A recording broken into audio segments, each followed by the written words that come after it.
Amandine Atalaya, qui était bien au point de convergence de ces manifestations, en tout cas des manifestations qui concernent les gens qui vont, les gens simples, pourrais-je dire, ceux qui ne sont pas ni chefs d'État ni chefs de gouvernement. Bonjour Amandine, que voyez-vous autour de vous ? Eh bien ici aussi, Gilles, c'est très impressionnant puisque c'est censé être le point de ralliement, le point de fin de la manifestation. Eh bien, la place de la Nation est déjà presque pleine.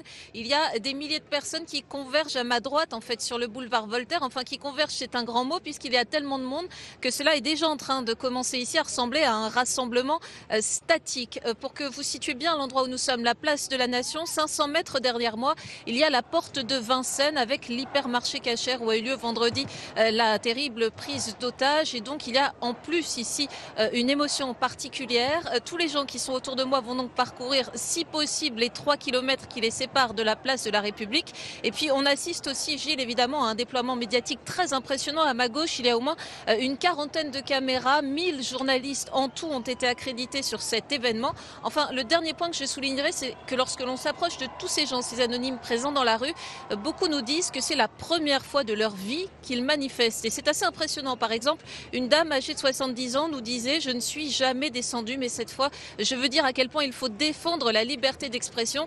C'est aussi le cas de quelques politiques. Ramayad, ce matin, disait, elle aussi, par exemple, que c'était la première manifestation de sa vie. On comprend en entendant ces témoignages à quel point il s'agit d'un événement exceptionnel aujourd'hui. Merci beaucoup, Amandine Atalaya. On imagine que très nombreux sont les Français qui, pour la première fois, descendent dans la rue. Alors, vous savez, toutes nos équipes sont mobilisées. Vous avez vu qu'elles sont très nombreuses sur le passage du cortège officiel, ou en tout cas des bus qui emmènent les chefs d'État, les hommes politiques. Très nombreux à la République, à la Nation. Olivier Santiki, vous êtes placé, j'allais dire de façon assez stratégique, vous surplombez la place de la République. Est-ce que vous pouvez nous dire ce que vous voyez ? Olivier ? Alors, nous ne sommes pas tout à fait place de la République. Nous montre cette vie aérienne, mais on se dit, à partir du moment où ils sont assis dans une tribune, c'est peut-être là que les choses peuvent être plus compliquées, qu'elles peuvent être approchées. Oui, effectivement, à partir du moment où les autorités sont positionnées sur un site, néanmoins, ça va être la zone qui va être le plus sécurisée.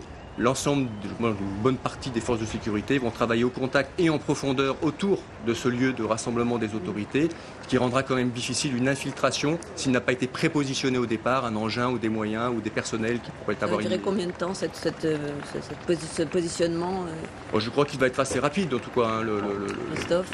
Pour le chef de l'État et ses homologues, environ 3 quarts d'heure. Voilà. Tout à fait. Et statistiquement, on peut rajouter quand même un point. On le sait, le terroriste agit sur des cibles vulnérables, vous l'avez dit, et toujours, la plupart du temps, dans l'extrême majorité des cas, au moment où on s'y attend pas, c'est-à-dire précisément pas au lendemain d'une première série d'attentats, ou au moment où vous avez sur un site donné une intense mobilisation policière. C'est justement dans des moments où on a un peu laissé tomber les choses, où on s'est un peu relâché, la surveillance, que ce genre d'individu frappe. Des images de Marseille aussi, où les rassemblements sont tout à fait impressionnants. Frédéric Gallois, on a rendu hommage à la police et les autorités de l'État l'ont fait. C'est pas rare, mais enfin, c'était un hommage assez exceptionnel après le travail accompli. Qu'est-ce que vous avez ressenti ? Oui, je crois que c'est quelque chose qui est très important pour les policiers, les gendarmes et les militaires. N'oublions pas les militaires qui combattent aussi les terroristes en pays hostiles. Parce qu'il y a toujours une forme de traumatisme quelque part chez ces fonctionnaires à être confrontés à un adversaire d'un nouveau genre.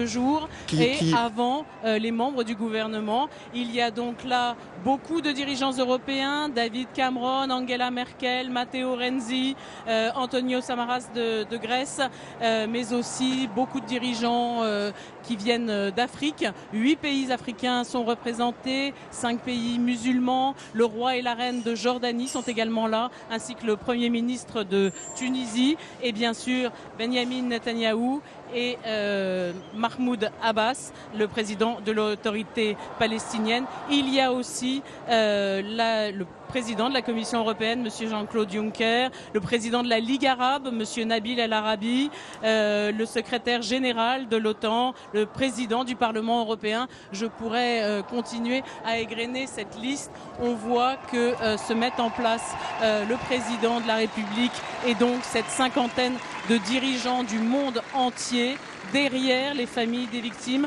qui, pour certaines, tiennent des ballons blancs qui seront sans doute libérés un peu plus tard.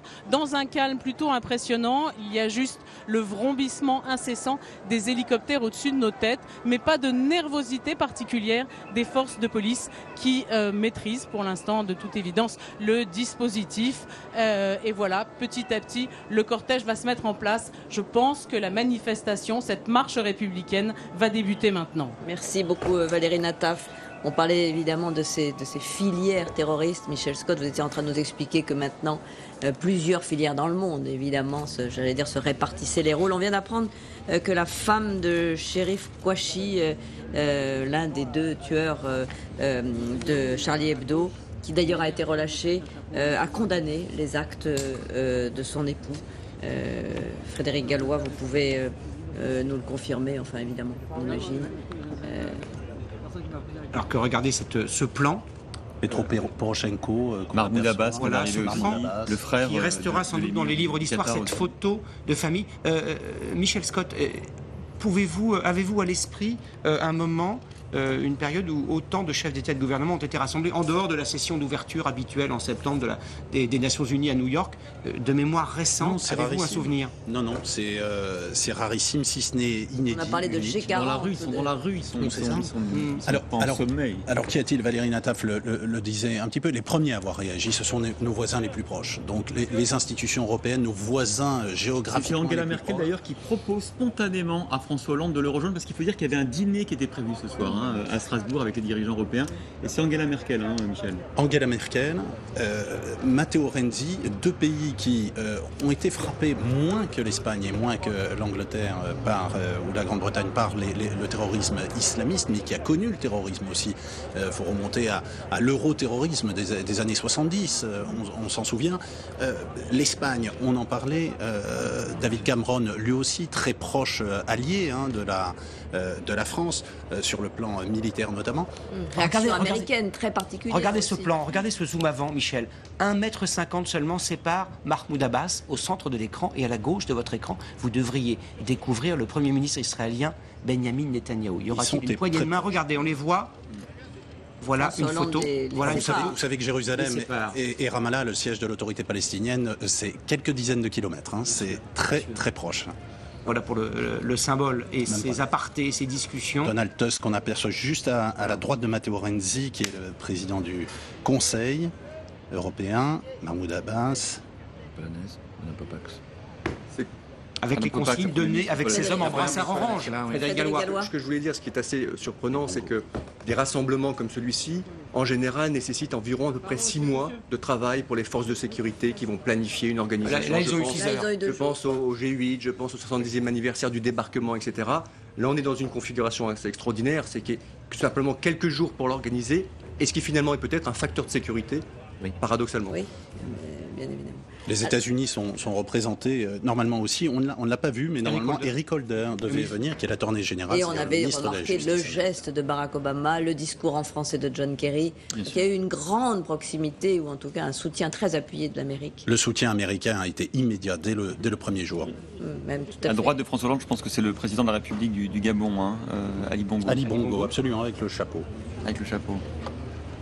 Alors, Monseigneur Ravel, on va essayer bien sûr, on continue à commenter ces images. On est ensemble pour le faire, tous nos spécialistes et puis vous-même. Est-ce qu'au fond, vous estimez, et on peut vous interrompre, étrangère à Paris, c'est que le sentiment de résistance et de fierté de la part des Français et surtout les jeunes, c'est vraiment très frappant de retrouver ça dans un pays qui a été tellement dans la morosité, dans l'absence de confiance ces derniers jours. Et ces questions perdurent évidemment à cause des attentats de cette semaine, mais il y a quand même une confiance et une fierté d'être français qui est très frappant et ça doit faire du bien. Trop de dénigrement, Monseigneur. Est-ce que vous pensez que la France, pendant qu'on aperçoit les images, regardez, bien sûr... Regardez. C'est très impressionnant, ils se sont tous donné le bras, un peu spontanément. Regardez au premier rang, autour de François Hollande, Angela Merkel, évidemment Ibrahim Keïta, le président de la République du Mali, et puis le Premier ministre israélien aussi. Il y a eu cette belle image où ils se sont spontanément accrochés, chacun le bras, une chaîne. C'est quand même une image historique et jamais vue. Ces chefs d'État et de gouvernement qui parfois ne sont d'accord sur rien. Regardez-les.